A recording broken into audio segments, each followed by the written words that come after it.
Јас навистина не сакам да звучам грубо уште во самиот старт, меѓутоа ова е една убав документ на 108 страни напишан, добра анализа си има направено, што повеќе мене ме потсеќа на компаративна анализа отколку на стратегија и сметам дека е добар материјал за палење на оган.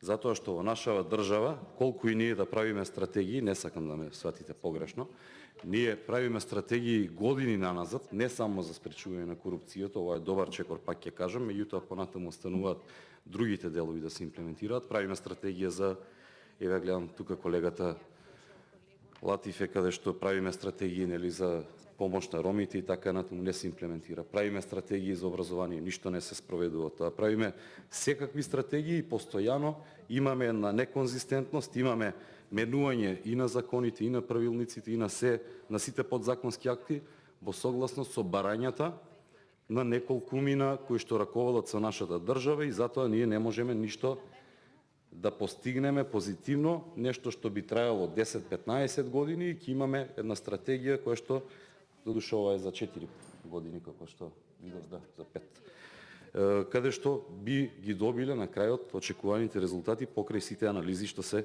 направени.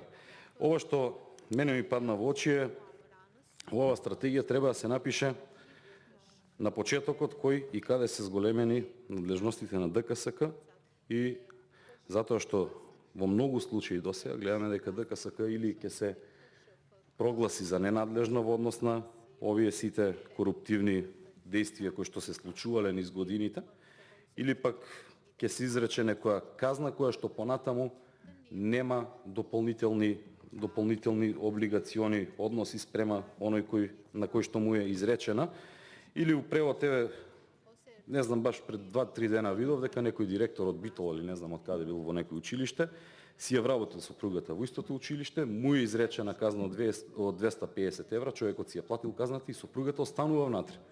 Не е избркана од работа. Така што сметам дека овие работи треба малку по-длабоко да се разработат, треба да добиете многу поголеми ингеренции и да имаме една спрега дополнително и на контрола, докаде се вашите налози што ги давате во однос на сите оние коруптивни скандали и така натаму. Проценката на ризици сте запишале дека ги идентификува следниви хоризонтални области: јавни набавки, вработување во јавен сектор, инспекцијски надзор, издавање на различни одобрени решени лиценци и дозволи. И тоа е во ред. И сите сме свесни за тоа. Јас сметам дека и некое мало дете да го прашаме, знае дека тука е проблемот, меѓутоа што превземаме? Кога вие ќе укажете нешто и секогаш кога нема да биде во согласност со желбите на законодавците или на извршната власт, тие секогаш гледаат да го заобиколат она што вие сте го донеле како одлука и наместо тие да го спроведе некој колектив како што е на пример законодавниот дом. Истото се направи и со транзицијата на капиталот, уште порано се озакони кражбата, легалната, како се легализираше кражбата на државниот имот и така овие 20 на години собственици се оние кои што биле во моментот директори блиски до СДСМ и така натаму немаме никакви проблеми. Истото го направивме со Мак Петрол во последниве неколку месеци и слични законски нормативи кои што ги носат и не се во спротивставеност со вашите препораки и со вашите ставови. Имаме силно политичко влијание во јавниот сектор. Ова се анализирани сектори како заеднички именител утврдени со следниви ризични фактори, значи силно политичко влијание во јавниот сектор, проблеми во владењето на правото и ниска стапка на санкционирање на коруптивното однесување на ниво на општество и за тоа сакам малку да кажам нешто. Неконзистентна регулатива, што остава простор за злоупотреба и поттикнување на коруптивно однесување. Ова кажав со честото менување на законите по потреба како му текнало на премиерот или на некој близок од неговата тајфа. И недоволна транспарентност, систем за надзор, контроли и механизам во јавниот сектор. Сега, во однос на неконзистентноста, односно проблемите во владењето на правото и ниската стапка на санкционирање на коруптивно однесување. Вие ќе донесете некоја одлука, која што ќе ја препратите или препорака до некој надзорен одбор или управен одбор, меѓутоа управниот одбор и надзорниот одбор е секогаш составен од партиски кадри. И тука не можеме ние да очекуваме дека некој ќе си го санкционира својот сопартиец или својот пријател или некој што гласал за него да биде таму на тоа место. Немаме дополнително и никакви компетенции за таквите места кои што се, не знам, член на управен одбор, јас барем како што знам, на повеќе места не се бараат никакви компетенции, освен за овие поголемите фирми. Сакаме да имаме дигитализација во јавните служби, а ставката за дигитализација во Министерството за информатичко општество и администрација е енормно намалена во буџетот за 2021 година и баш за тоа разговаравме, бидејќи тоа не е само ваша препорака, тоа е и препорака на Европската комисија, затоа што дигитализацијата ќе го олесни, би рекол, животот на сите клиенти, на сите странки кои што бараат некакви услуги во институциите, ќе имаме поврзаност и така натаму. Значи ова не е само ваше барање, меѓутоа немаме и усогласеност меѓу институциите. Вие барате едно, и Европската комисија има истата препорака, меѓутоа Министерството за финансии предлага во буџетот за 2021, сега карикирам, наместо 1 милион евра за дигитализација да се одвојат 400.000 евра, и тоа е во спротивно со вашите барања и затоа мислам дека треба да имаме многу поголеми усогласености кога се носат посебно овакви значајни стратегии. За волја на вистината, јас сум еден од оние кои што сака и на вистина посакува и би сакал да имаме одлични резултати во споредба со овие, меѓутоа ете за жал сме на 111-то место во борбата со корупцијата. Сега имаме игра на зборови, некој вика дека било перцепција, некој вика дека не било така и така натаму, меѓутоа 111-то место си е 111-то место. Имаме неефикасно раководење и управување и надзор на одделни органи, она што сега го зборував, и дополнително ме загрижува уште една работа за која што ние дискутиравме овие денови на Комисијата за финансирање и буџет. Не знам дали сте запознаени, имаме сега повторно отпишување на долговите на јавните предпријатија и односно на општините, а понатаму тие ќе си ги отпишат на јавните предпријатија или на оние акционерски друштва кои што се формирани од државата. Сега, ние наместо да ги санкционираме оние кои што продуцираат долгови, ние од оваа страна, од тука законски носиме закони со кои што ги вадиме нивните долгови и ги оставаме несанкционирани. Сметам дека треба малку и во таа насока да се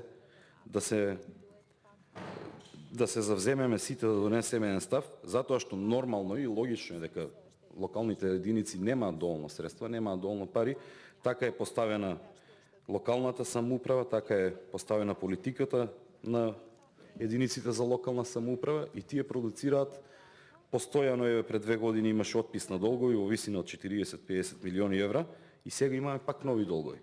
И сега во ред е да им помагаме на единиците за локална самоуправа, меѓутоа треба да видиме, треба да ги согледаме сите оние кадри кои што ги продуцираат тие долгови и веќе да имаме санкции спрема нив. Добро е да ги одолжиме општините, меѓутоа онаму каде што имаме неколку години поред задолжување, треба да видиме што да правиме со нив и да најдеме некоја форма каде што тие би биле сменети или би донеле кадри соодветни на истата позиција, па да им дадеме нив шанса.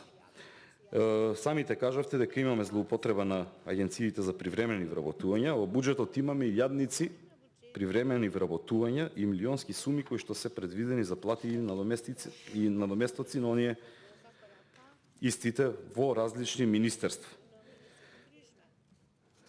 За крај не сакам да должам, знам дека сме кратки со време, сакав еден извештај од Центар за граѓански комуникации, кој што пред неколку месеци го видов и го читав во една прилика и за ребалансот за буџетот, понатаму и на заменик министерот му го дав. Значи овака вели. Ова е од Центар за граѓански комуникации, организација која што е во собственост на Герман Филков, кој што важи за еден од по-релевантните новинари, кој што досега, фала Богу, сметам дека и не зел некоја страна. Вели вака, веднаш штом изби короната, почнаа да се набавуваат средства за заштита според постапка со преговарање, односно со директно договарање на фирмите поради крајна итност. За 39% од овие договори се преговарало само со една фирма, а половината од преговорите и во тие биле дополнително вклучено само уште една фирма. Забележани се значајни разлики во цените кои што се направени на истите производи, особено кај маските, ракавиците и заштитните униформи, бидејќи тоа беше тогаш актуелно. За 68% од договорените склучени по итна постапка, од договорите кои што се склучени по итна постапка се без оглас и институциите го прекршиле Законот за јавни набавки со тоа што не ги објавиле известувањата дека тие склучиле воопшто некаков договор.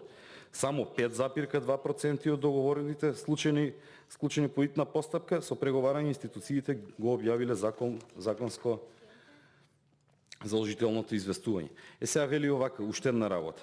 Кај маските постојат огромни разлики. Најскапо платена маска е 448 денари за парче, додека оние КН95 од 66 до 313 денари.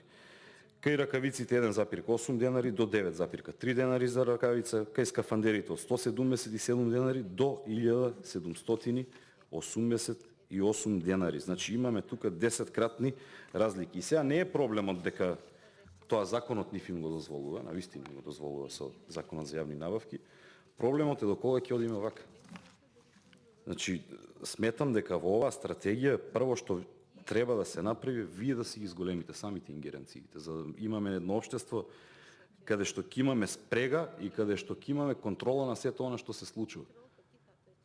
Не можеме овака да одиме. Кажавме, од една страна сме спречени, односно сте спречени со управните надзорните одбори. Од друга страна немаме контрола. Законот има голема толерантност и во однос на едно и во однос на друго. Практично тоа сето е законски што се прави, меѓутоа имаме на едно место маска, односно скафандеров 170 денари, на друго место 1800 денари. Пак се искористуваат државни средства, се оштетува државата на многу разни начини кои што постојано се барат. Сметам дека вие сте тие кои што треба да направите еден пресек, еден засек, нормално и ние тука како законодавен дом да ви дадеме поголеми ингеренции, ако навистина сакаме да решиме нешто во држава во однос на спречувањето на корупцијата. Имаме исто така, еве сега да не должам многу, имаме министри кои што каде што преовладува непотизам, каде што прават кој што сака и така натаму. Пак ќе речам, и не е доволно она што вие го изрекувате како казна, а понатаму нема никакви последици. Благодарам.